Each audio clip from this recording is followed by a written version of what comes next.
So hey guys, welcome to E-PATHSHALA YouTube channel. আজি এই video আছে এই ভিডিওটোত মই আপোনালোকক দেখাই দিব বিচাৰিছো যে গুৱাহাটী ইউনিভাৰ্চিটিৰ অধীনত যিসকল ছাত্ৰ ছাত্ৰীয়ে টিডিসি থাৰ্ড সেমিষ্টাৰৰ পৰীক্ষা দিব তেওঁলোকৰ যেমু ফৰ্ম আছে ফৰ্মসমূহ কেনেকৈ ফিল আপ কৰিব লাগিব গতিকে আশা কৰিছো আপোনালোকক এই ভিডিওটো কিছু পৰিমাণে হলেও উপকৃত কৰিব কিন্তু ভিডিওটোৰ আগলৈকে যোৱাৰ আগত আপোনালোকে যদি এতিয়ালৈকে ইউটিউব চেনেলটো সাবস্ক্ৰাইব কৰা নাই তেতিয়াহলে অনুগ্ৰহ কৰি আপোনালোকে ইউটিউব চেনেলটো সাবস্ক্ৰাইব কৰি ল'ব আৰু ভিডিওটো যিমান পাৰে সিমান শ্বেয়াৰ কৰিব এতিয়া চাওক আপোনালোকৰ যিসমূহ ফৰ্ম আছে এক্সামৰ হেই ফিল আপ কৰিবৰ বাবে গুৱাহাটী ইউনিভাৰ্চিটিৰ যিটো জিও পোৰ্টেল আছে তাত আহি ইয়াত ষ্টুডেন্ট পোৰ্টেলত ক্লিক কৰিব লাগিব তাৰপিছত ইয়াত আপোনালোকৰ লগইন আইডি ইয়াত পাসওয়াৰ্ড আৰু ক্যাপচাটো দিব লাগিব লগইন আইডি আপোনালোকৰ যিটো পৰীক্ষাৰ ৰোল নম্বৰ আছে হেইটো হ'ব পাসওয়াৰ্ড আপোনালোকৰ ডেট অফ বাৰ্থটো হ'ব ক্যাপচাটো আপোনালোকৰ ইয়াত যিটো ডিজিট হ'ব এটো ডিজিট ইয়াত জাস্ট লগ ক্লিক কৰিব এতিয়া মই এখিনি কৰি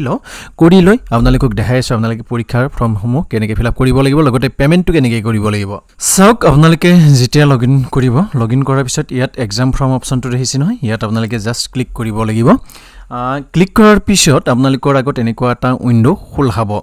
ঠিক আছে ইয়াত আপোনালোকৰ মিডিয়াম অফ এক্সামটো সিলেক্ট কৰিব লাগিব ইংলিশ নে আসামিজ যেটো হেতু সিলেক্ট কৰিব তাৰ পিছত আপোনালোকে এইজি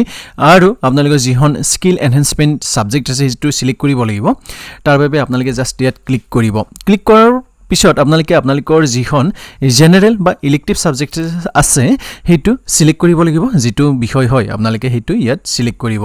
তাৰ পিছত আপোনালোকৰ স্কিল এনহান্সমেন্ট কোৰ্সৰ যেটো পেপাৰ আছে হেতু ইয়াত সিলেক্ট কৰিব লাগিব প্ৰথমতে আপোনালোকে সাবজেক্টটো সিলেক্ট কৰিব লাগিব গতিকে ইয়াৰ পৰা আপোনালোকে খুব ধুনিয়াকৈ বাছিব কেয়াৰফুলি বাছিব যাতে আপোনালোকৰ কোনো ধৰণৰ ভুল নহয় গতিকে সিলেক্ট কৰোতে অলপ ভালদৰে সাইজ সিলেক্ট কৰিলে ভাল তাৰপিছত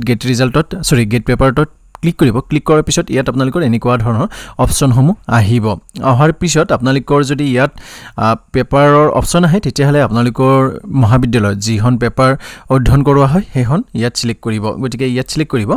এতিয়া ডাঙৰ কথা হৈছে ইয়াত আপোনালোকৰ চাওক ইয়াত আপোনালোকৰ ৰিপিট অপচনটো আছে কিন্তু ইয়াত যদি আপোনালোকে চাই তেতিয়াহলে ইয়াত আপোনালোকে ফিউ পেপাৰত ক্লিক কৰক যেহেতুকে এইবাৰ যিসকল থাৰ্ড সেমিষ্টাৰৰ ষ্টুডেন্ট আছে তেওঁলোকৰ যি ফাৰ্ষ্ট সেমিষ্টাৰৰ পৰীক্ষাৰ ফলাফল আছে ফলাফলসমূহ গুৱাহাটী বিশ্ববিদ্যালয় এতিয়ালৈকে ঘোষণা কৰা নাই গতিকে এটো আপোনালোকে কৰিব নোৱাৰিব গতিকে আপোনালোকে এটো ফৰ্ম ফিল আপ কৰিবই লাগিব পিছত হয়তো আপোনালোকে এডিট কৰিব পাৰিব পাৰে যিকিনক ফলাফলসমূহ যেতিয়াই ঘোষণা কৰিব তেতিয়াই মই লগ আপোনালোকৰ লগত খুব ধুনিয়াকৈ আলোচনা কৰিম তাৰ বাবে আপোনালোকে ইউটিউব চেনেলটো সাবস্ক্ৰাইব কৰি থৈ দিব তাৰপিছত আপোনালোকে কি কৰিব লাগিব সাবমিট এক্সাম ফৰ্মত ক্লিক কৰিব লাগিব যেতিয়াই আপোনালোকে সাবমিট এক্সাম ফৰ্মত ক্লিক কৰিব তাৰপিছত প্ৰসেস হৈ আপোনালোকৰ এক্সাম ফৰ্ম সাবমিটেড সাকসেসফুলি বুলি আহিব অহাৰ পিছত ইয়াত চাওক আপোনালোকৰ কি আছে your exam form provisionally submitted please pay your fee in college click on submit button and complete your exam form submission process গতিকে আপোনালোকক মই আগৰ ভিডিওটো জনাইছো ৰেজিষ্ট্ৰেচনৰ যেটো ডিটেইলছ দিছিল তাত কৈছিল যে এইবাৰ আপোনালোকৰ যেটো পেমেন্ট আছে এটো অনলাইন কৰিব নালাগে হেতু আপোনালোকে মহাবিদ্যালয়ত জমা দিব লাগিব এতিয়া ফাইনাল সাবমিট কৰিবৰ বাবে ইয়াত ক্লিক কৰিব কৰি ইয়াত যেটো সাবমিট এক্সাম ফৰ্ম ইয়াত জাস্ট আপোনালোকে ক্লিক কৰিব লাগিব ইয়াত যেতিয়া আপোনালোকে ক্লিক কৰিব আপোনালোকৰ যিখন এক্সাম ফৰ্ম আছে সেইখন আপোনালোকৰ সাবমিট হ'ব সাবমিট হোৱাৰ পিছত আপোনালোকে ইয়াৰ প্ৰিন্ট আউট এটা উলাব লাগিব কেনেকৈ উলাব লাগিব কোৰ অপচনত যাব লাগিব হেতু মই খুব ধুনিয়াকৈ এতিয়া আপোনালোকক দেখাই দিম ইয়াতে আপোনালোকক অনুৰোধ জনাও যে যদি ভিডিওটো এতিয়ালৈকে লাইক কৰা নাই তেতিয়া লাইক কৰিব লগতে যিমান পাৰে সিমান শেয়াৰ কৰিব আপোনালোকৰ যিমান বেলেগ বন্ধু বান্ধৱী আছে সকলোৰ লগতে শেয়াৰ কৰক ফাৰ্ষ্ট সেমিষ্টাৰ হওক থাৰ্ড সেমিষ্টাৰ হওক বা ফিফথ সেমিষ্টাৰৰ যি ষ্টুডেন্টে নহওক তেওঁলোকৰ লগত শেয়াৰ কৰক সাবমিট হোৱাৰ পিছত আপোনালোকে ক'ত যাব লাগিব ইয়াত আপোনালোকৰ এক্সাম ফৰ্ম ডাউনলোড অপচন যেটো আছে এক্সাম ফৰ্ম ডাউনলোড অপচনত আহিব লাগিব অহাৰ পিছত ইয়াত আপোনালোকে অপচনটো দেখিছে ডাউনলোড এক্সাম ফৰ্ম ইয়াত চাওক থাৰ্ড সেমিষ্টাৰৰ যি এক্সাম ফৰ্ম আছে এক্সাম ফৰ্মটো আপোনালোকে ইয়াত ক্লিক কৰি কিনে ডাউনলোড কৰিব পাৰিব গতিকে ইয়াত আপোনালোকে জাস্ট ক্লিক কৰক ক্লিক কৰাৰ পিছত ওকে ইয়াত মই এটো এলাও কৰিব লাগিব ইয়াৰ পিছত এনেকৈ আপোনালোকৰ যিখন এক্সাম ফৰ্ম আছে এক্সাম ফৰ্মখন আহি যাব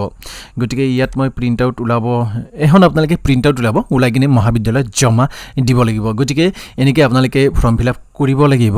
লিংক মই ডেসক্ৰিপচন বক্সত দি থৈ দিছো ফৰ্ম ফিল আপ কৰাৰ তাৰ পৰা গৈ আপোনালোকে আপোনালোকৰ যিসমূহ পৰীক্ষাৰ ফৰ্ম ফিল আপ আছে কৰিব পাৰিব কিবা যদি সমস্যাৰ সন্মুখীন হয় কমেন্ট কৰিব ডেসক্ৰিপচন বক্সত মোৰ ইনষ্টাগ্ৰাম আইডি দিয়া আছে তাত আপোনালোকে মোক ডাইৰেক্ট কন্টাক্ট কৰিব পাৰে মোক ফলো কৰি কিনে গতিকে এই ভিডিওটো ইমানেই আশা কৰিছো আপোনালোকক এই ভিডিওতে কিছু পৰিমাণে হলেও উপকৃত কৰিলে